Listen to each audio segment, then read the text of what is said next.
Estamos de volta aqui no Novo Dia com a nossa analista de economia, Débora Oliveira. Tudo bom, Débora? Bom dia. Bom dia, Carol. Bom dia para você, para todo mundo aí nos acompanhando. Débora, desde cedo já estamos te chamando, viu? Porque a gente quer saber o que podemos esperar. Dia de Copom é assim, pois né? É. A gente começou a semana já falando sobre esse assunto. Desde a semana passada já estamos falando sobre esse assunto, a partir da definição lá dos Estados Unidos. Todo mundo de olho no que vai acontecer por aqui.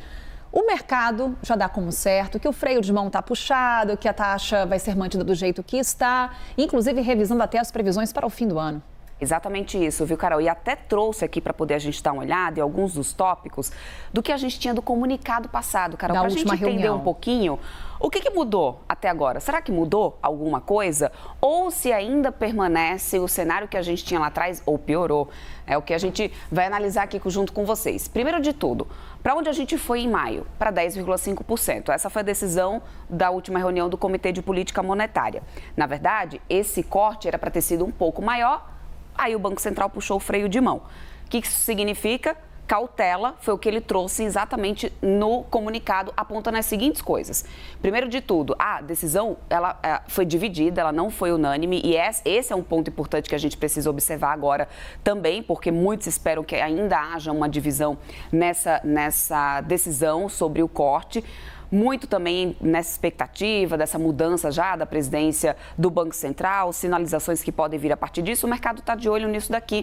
Inclusive, né, Débora, até trazer o componente político aqui para essa divisão, que foi algo muito debatido na última reunião do Copom, porque teve uma divisão, aqueles indicados pelo último governo foram para um lado e aqueles indicados pelo atual governo foram para outro. O voto de Minerva do desempate coube ao presidente do Banco Central, Roberto Campos Neto. Mas a divisão, por uma questão de alinhamento político, isso chamou muito a atenção, inclusive nomes do Banco Central, nomes que integram o Comitê de Política Monetária do Banco Central vieram a público dizer que, olha, as nossas definições aqui são técnicas, não são políticas. Mas essa divisão mexeu muito com os ânimos do mercado. E tem um argumento ali que era também enxergado, né, Carol? No Copom anterior já tinha sido dado, ou seja, já estava ali avisado um corte para a próxima reunião de 0,50.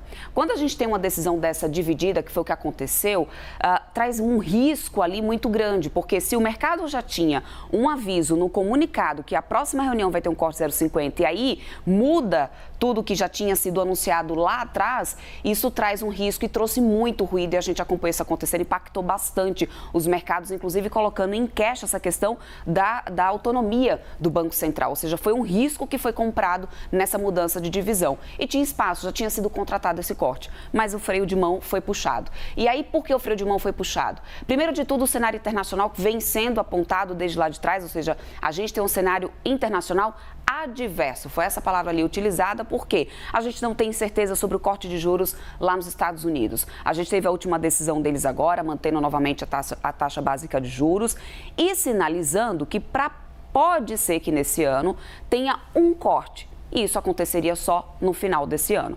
Ou seja, esse cenário adverso de juros ainda muito altos dos Estados Unidos é apontado ainda no Comitê de Política Monetária e foi apontado no comunicado e não mudou o cenário, permanece o mesmo. Cenário doméstico.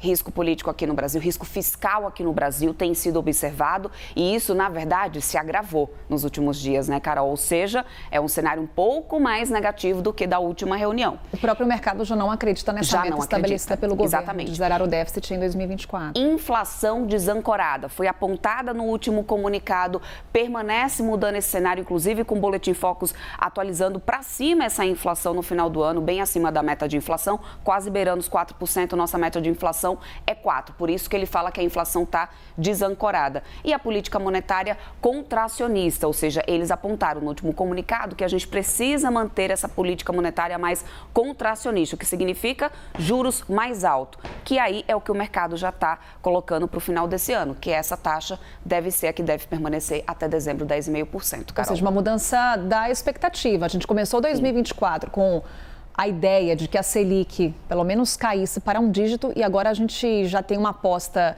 de grande parte do mercado que vai ficar em 2 dígitos. Pois é, em 2 dígitos. A gente começou o ano pensando em ter uma Selic em 9% no final desse ano e não deve ser, viu, Carol? Agora o mercado, Débora, está apreensivo com o que vem pelo Copom, por mais que tudo isso aqui que a gente está discutindo já esteja precificado.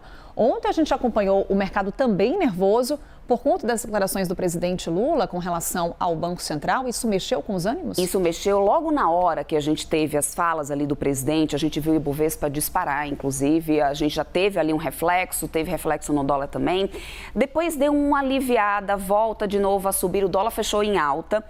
O Ibovespa só não caiu, Carol, com a ajuda da Petrobras. A gente vai mostrar aqui para vocês como que a gente fechou com esse mercado ontem. A gente teve o Ibovespa fechando nessa alta de 0,41%, porque o Ibovespa surfou naquela decisão que foi definido ali, aquele processo que a Petrobras tinha no CAF, portanto, ficou decidido aquilo dali, ou seja, vai ter que a Petrobras pagar ali para a União uma boa grana, que isso até vai ajudar nesse momento que o governo precisa arrecadar. E aí, no final das contas, acaba também riscos maiores para a empresa de pagar por uma dívida maior. Então, isso o mercado interpretou bem, fechou aqui em alta o Ibovespa, mantendo ali os 119 mil pontos. O dólar não teve jeito, ficou nessa alta de 0,22%, chegando ao maior patamar desde janeiro do ano passado, é o maior patamar do governo Lula, R$ 5,43. Tem essa questão desse risco aí que tudo vem embutido realmente no dólar, não tem jeito, e aí também a expectativa por essa decisão do Copom que a gente deve acompanhar no final do dia. E tem uma outra expectativa que também deve mexer com os ânimos